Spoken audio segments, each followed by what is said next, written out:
now. All right.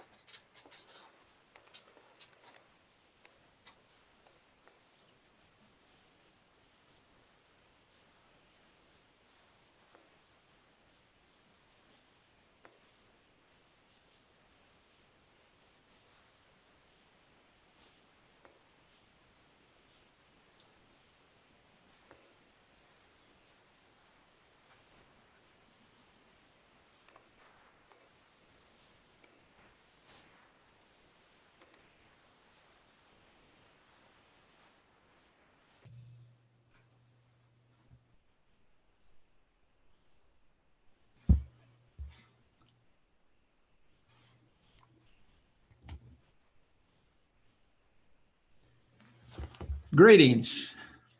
I'm Evan Swenson. I'm an author and a book publisher. I'm also the developer of Author Masterminds, sponsors of Readers and Writers Book Club. Welcome to Readers and Writers Book Club. You're invited to come along with us as we visit with and learn more about the amazing Author Mastermind authors. Today, we'll be talking with Author Masterminds author Cil Gregoire, Alaska Sci-Fi Queen. We'll be talking with Cil about how she became a published author and about her 3 books, including Crystalline Aura. Good afternoon, Cil. Good afternoon, Evan, and everyone else. I'm so glad to be here. Yeah, well, we're definitely pleased that you're with us. And we're going to have some fun today, Cil. I believe we will. We will have some fun. I know that we're going to have a lot of fun because we've kind of set this up to have fun. And so this is going to be a lot of fun that we'll have today. We just welcome you. It was just so nice to have you here. I've looked forward to this time. This is gonna be fun. We are gonna have a couple of drawings today. We're gonna have a drawing as a reward for attending the Readers and Writers Book Club live event. Let's see. Here's the prizes. Now this is gonna be fun. Here's one prize. This is I'll get this one first. This is the official Alaska skeeter trap. Oh, I need one of those. Official Alaska skeeter trap. It's patterned after the bear trap. It's the same thing, only but Cil lives out in the woods. She lives up in Talkeetna, Alaska. And so we need that official skeeter trap for her because the mosquitoes get pretty big up there. And so these are the kind of things that Cil probably uses up there at Talkeetna. And then that will be one. We'll have a drawing for that. And then the other one is its companion is once you catch the skeeters, then of course you've got to dress them out. So here's an official Alaska skeeter skinner knife as they call it. We'll have a drawing for that. And maybe they ought to go together. I don't know. We'll see what happens. And then the other thing is that we'll have this fun for all ages Alaska card game. There's 112 cards there. And those cards have on each one of them is 112 facts about Alaska animals. So it's educational. However, the facts have nothing to do with the game. They're just there for fun. It's an educational matching game. You will like it once you start it. You'll like it. You'll order more of them. Anyway, that's the prizes for today. So now let's see. Let's start with our talking about Cil. Cil, you haven't been in Alaska all your life. You started someplace else. Where did you start? What's your beginning? I was born Cajun in New Orleans, Louisiana, and I did not come to Alaska until I was 24 years old. But I've been up here ever since, so I'm pretty sour by now. Okay, so you came from Cajun. What is that? Cajun country, it's kind of a French Creole background, originally from Nova Scotia. Well, to go even further back, originally from France, settled in Nova Scotia, kind of was run out by the English and resettled in South Louisiana. And that's the culture I come from. And so they call that Cajun. They call that Cajun. Cajun, okay. Well, there's a couple of questions that we have already, Cil. I know we're going to get into some other questions with you, and we got some photographs that we want to show as well. But one of the questions that came up from one of your ideal readers, Magdell. Magdell lives in South Africa, so you have an official reader over there. She says, what triggered your interest in fantasy? You're the Alaska Sci-Fi Queen. What triggered your fantasy? What started that? I have been a big fan of fantasy and sci-fi all my life. When I was a young girl, I loved A Wrinkle in Time. I, even as an older adult, I read the Harry Potter series.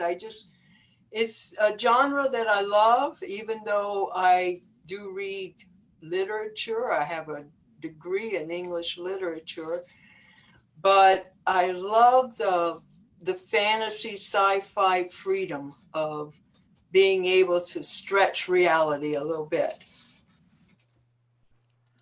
Okay, so you stretched reality in your books.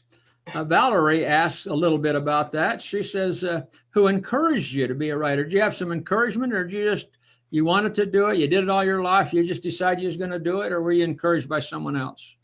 I have made many attempts to write novels, like some people who have always wanted to write a novel. And I would write long letters to folks back home in Louisiana. Alaska is very different from Louisiana, and so it takes a lot of descriptive, explanatory writing to get across what life is like up here. And people who would read these letters, even collect them, would say, you should write. And it wasn't until I finally came close to retirement and had gotten a lot of stuff done in life and experienced a lot of Alaska that it finally, I was ready. I was ready to start telling my story, and that's how it began. Okay, so you came to Alaska when you said 24 years old? Yes. Okay, now I have a picture here, Cil, of your cabin. Now, this isn't where you moved to when you was 24. Is this where you came to Alaska? We built this cabin. Actually, I went and taught in the bush for a while first. I taught in places like Chignik Bay and Chignik Lake and Togiak and Sand Point. And we always wanted to build a log cabin in the woods. That was our initial dream when my husband and I came up to Alaska with our little toddler at the time. And we built this log cabin in the woods, but we had to make a living somehow. And I went ahead and I was teaching school in the villages. And finally, we got into the commercial fishing because that was the main economic part of the village was commercial fishing, and we got our own boat and our own permit, and that eventually made it possible for us to commercial fish in the summer. And we bought this piece of property and built this log cabin, and that's where we spent all our winters. And it was the ideal lifestyle. We had it all. We had great adventurous summers on the water and a great peaceful, secluded winter out in the woods. So I see in this picture, Cil, there's big white dots. Now, is that got stuff on the film, or what is that? Oh no, that is snow. I could have shown you a picture of summer, and everyone can survive an Alaska summer, but we're talking winter now, and you can see the snow level is coming up to the windows, and we got big snowflakes. You can actually see me reflected in the Oh, window. you're in the window. The window. I Yeah, see I'm in that. the window Oh, yeah. right Now there. I see that. So it's. I guess the big snowflakes are kind of the camera's a little slow. Yeah, the camera kind Okay. of All right. Now I got it. Now I got it. exaggerates it, but yes, this is what winter looks like. It's cold, it's dark, and it snows. Okay. So, Sil, we have one other, a couple of questions from folks that are watching. Steve is watching. Steve Levi, one of your fellow writers. Gordon, he says Gordon's from New Orleans. Did I say that right, Sil? Yes. New Orleans. Okay. When I was down there, I thought it was New Orleans, but I found out that it's New Orleans or something. It's kind of Yeah, slurred. you kind of New Orleans. You just kind of roll it right. Right. So Gordon says that your native New Orleans is known for its magical quality. I didn't know anything about that.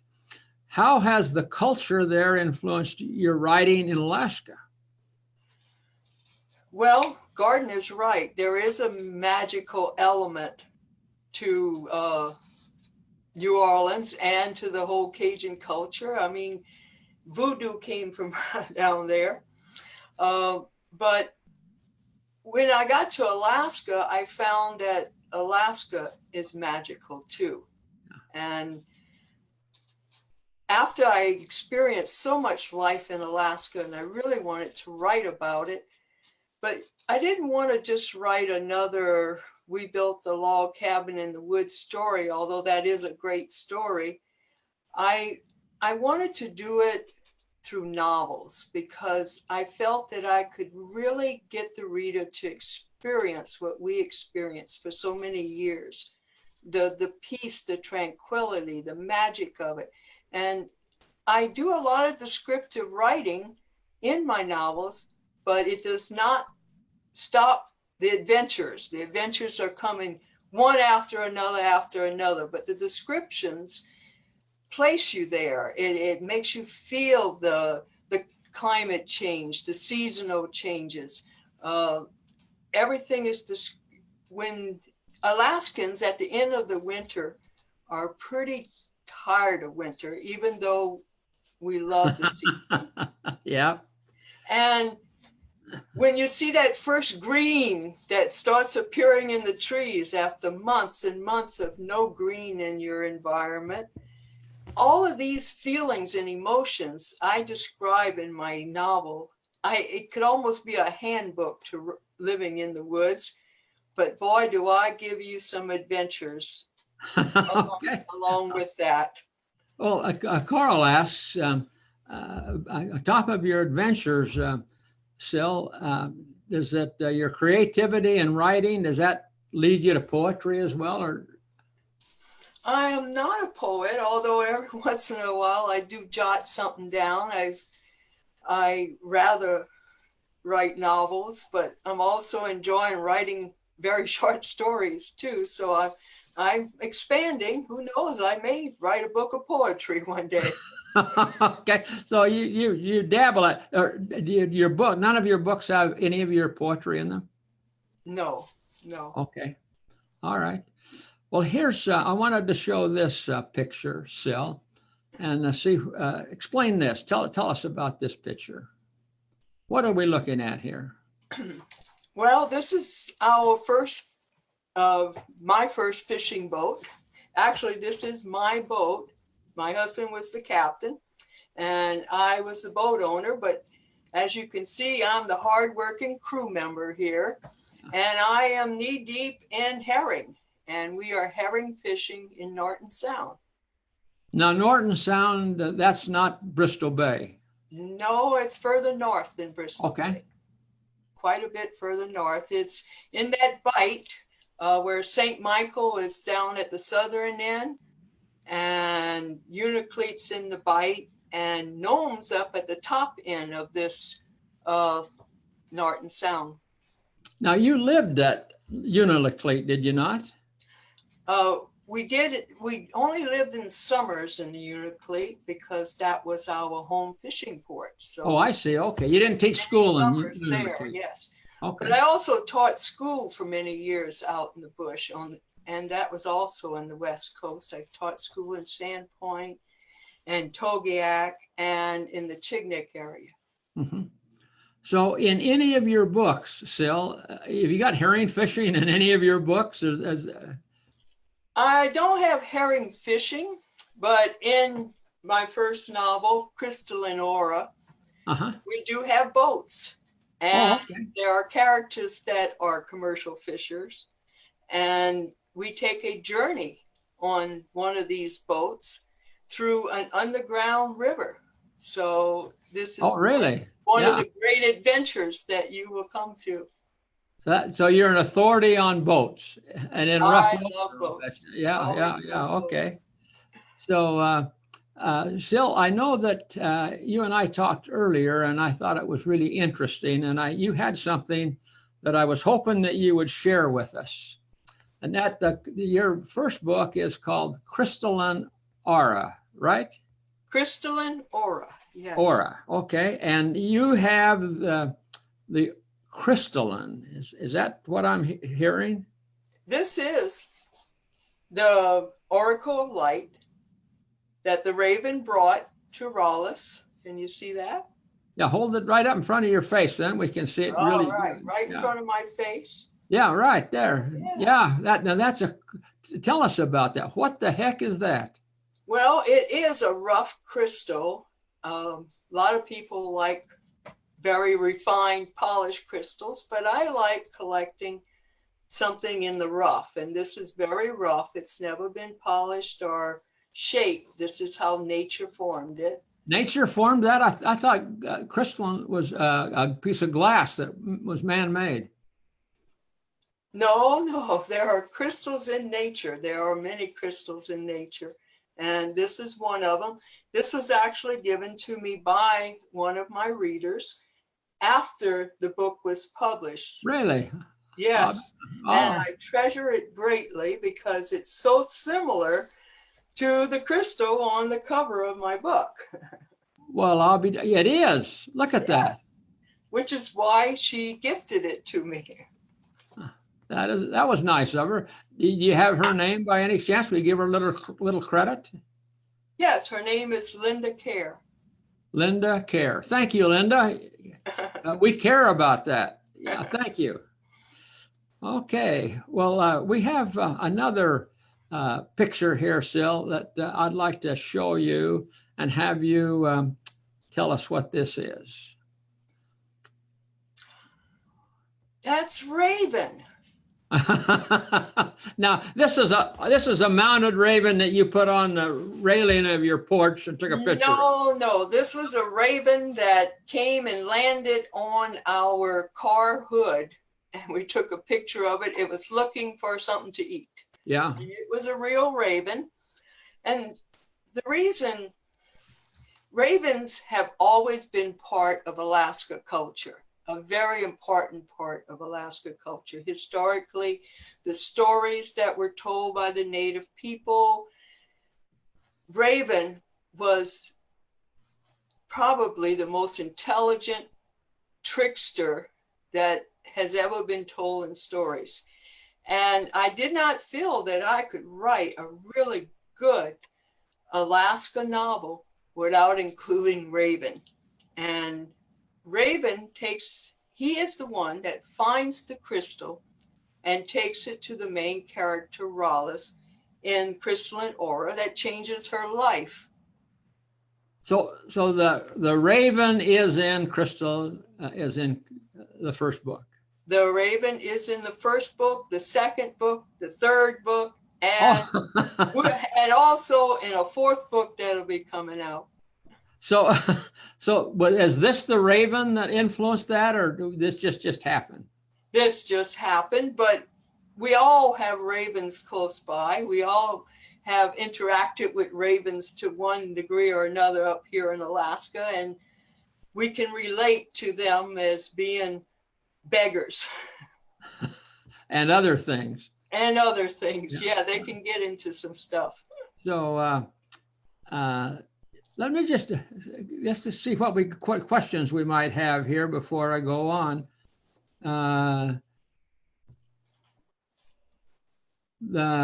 Well, we got some conversation going on with the people that are watching the video, so I'll just let them have that conversation, and we'll come back to where we can talk with you. So you tell me about the raven. Let's see.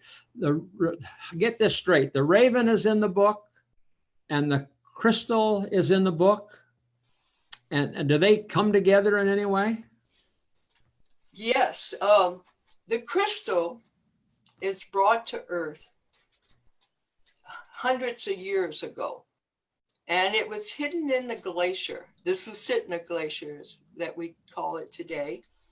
And there it lay dormant for a long, long, long time as man evolved and civilization evolved. And it wasn't until recent times when the glacier started retreating because of some warmer temperatures that the crystal was released from that glacier. And that's when Raven finds it along the Susitna riverbank. But the reason the crystal was brought to Earth in the first place is to save Earth from a very terrible threat that does not become apparent until after Hurricane Katrina in New Orleans, when the flooding in New Orleans unveils a dark orb. And this was the threat to Earth. And so the crystal and the orb both come to light around the same time. And Raleigh gains those powers to defeat this dark threat through the crystal. And that's why it was sent to Earth. And so you have the crystal. And I have the crystal. Okay. All right. Well, let's look at this. Let's look at this picture, Cil. This is an interesting one. One that when you sent this, I was curious about this. This is what animal now? You tell us about. Musk oxen. Musk oxen. Okay. And they're a native of Talkeetna, I suspect. No, we're a little further away from Talkeetna here. We're on the North Slope here. My playground goes everywhere. It's from the West Coast to the North Slope down to Southeast. And so each novel does share a different part of Alaska with the readers, although the Susitna Valley is the root setting to the story. And Talkeetna is in the Susitna Valley. Right. Okay. Right. So what do these musk oxen got to do with any of your books? Well, they appear in Anthea's world. A character from Anthea's world is brought to Earth and lands, of all places, on the North Slope. And she encounters the musk oxen and herds of caribou and is trying to survive the cold temperatures. And eventually she does meet people that will take care of her and help her survive. But in Anthea's world, we have Raleigh and the Raven and a couple other characters visiting the very planet that this crystal originated from. And the visitor from the planet is coming through the North Slope, and the plots do unite. I always do these very complicated plots. And I've always been asked by my reader mentors who are working through the novels with me, how are you going to bring all this together? I mean, you've got this going on, you got this going on, you got that going on. And I always reassure them that don't worry, they will all come together. It's all part of the same plot. So these guys, they have nothing to do with the story, or you personally, you just took a picture of them when you were on the North Slope, or? We did. We took the picture of them, but they are important to the character, to one character in the story, in Anthea's world. Okay. We have one more question from one of the, let's see, Carl. He asked, I'll read it to you and see if I can get it just right. He says, do you have a personal interest in spiritualism type religion, such as an affinity to voodoo, or to Alaskan indigenous people's religion, or to Cajun fantasy kind of stories and beliefs? Did you get that question?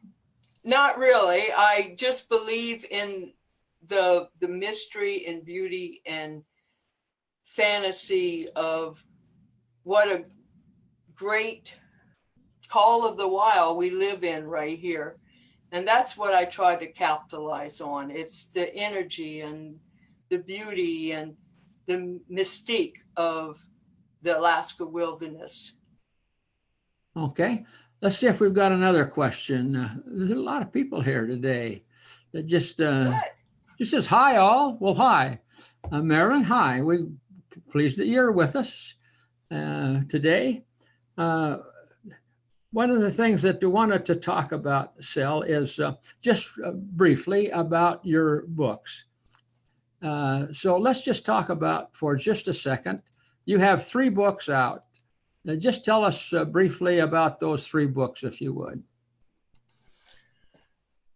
All right, the first book is Crystalline Aura, and this kind of sets the scene for all the other books that follow. Although each book does have its own ending, they're all part of a larger story that doesn't end until the 4th book that's be coming out pretty soon. The second book is almost like a Jules Verne adventure, because we go on an expedition on this world where the crystal originated. And so we find out a lot more about the background of how this came to be. The third book, by the third book, time has passed enough to where one of our families in the story has now had children, and these children are starting to grow up a little bit, and they have also been affected by the presence of the crystal, and you can find out that by reading the book how that occurred, and they start having a role in the stories too. The 4th book that is coming out soon will finally end the whole series. Okay, hold on to that just a second, Cil. We want to come back to that last book in a minute. But before we do, let's have some fun. I think this will be fun. We showed you earlier this official Alaska skeeter trap and the official Alaska Skinner knife.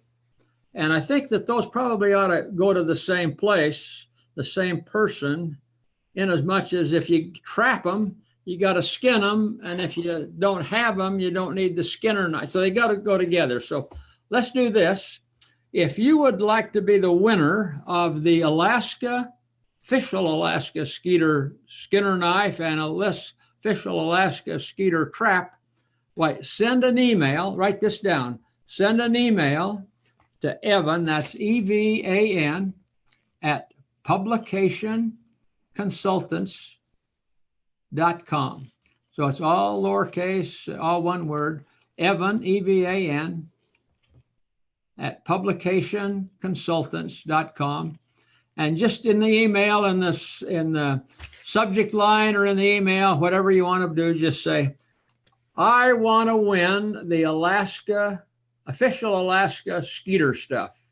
The official Alaska Skeeter stuff. Say it like ever you want, and I'll know that that's what you're talking about. And we'll put you in the drawing and see if you'll be the winner for that. So, Cil, let's talk about your third book is coming out shortly. Maybe we'll just talk about that for just a second, and you can tell us about it, and then we'll come back and we'll have one more drawing before we end the interview today. The fourth book, Interstellar Ruse, was the most fun to write because by this time the characters have changed and developed, and they have been through so many different adventures and so many experiences that there was a lot to draw from to bring it all together. And people have been wondering if I was ever going to be able to bring everything together, like I had said, because there were always a few loose threads that I could pick up on to start the next book. And if you have learned to love these characters in the first three books, you will love the fourth book, because these characters have truly developed to be phenomenal. And the story ends in a very phenomenal way too. It may even have left some loose threads that I could start something totally new with. And I'll let the readers decide if they want me to go in that direction. Oh, yeah. So you're going to leave it up to the readers whether you kill off. And they'll know exactly what I'm talking about if they get through. Oh, okay. Yeah. Yeah, because they will either beg for me to pick up this new idea that I kind of let on the wayside or not. And if they do, I will gladly pick up that. We hope that your readers are in favor of that, Cil. We'd like to see you continue. I would love to pursue it. Yep, it's been fun being here today with you, Cil. Before we go, though, however, let's have a drawing for the Fun for All Ages Alaska card game. So get that up there where you can see it. And this is for all ages, 8 people or more. And it's a card game for 2 or more players in which the object is to score as much as possible. And then it also has a one in there where for less active participants, younger participants, for the lowest score. And then for the grandkids, the little kids, 3 or 4 or 5 years old, they can just match the cards and they can play. So it's for all ages, really. So if you'd like to win this Alaska card game, then just, again, send Evan an email, evan@publicationconsultants.com, and just simply say, I want to win the Alaska game. And it's all one word, too, Alaska. And it's been fun with Alaska stuff here today with Cil. I guess, Cil, you're a real Alaskan. You lived out in the bush. You've taught school in the bush. I have been very lucky. I mean, people dream of coming to Alaska and doing the things I've done. And I have taught school in the bush. I have built the log cabin in the woods. I have commercial fished.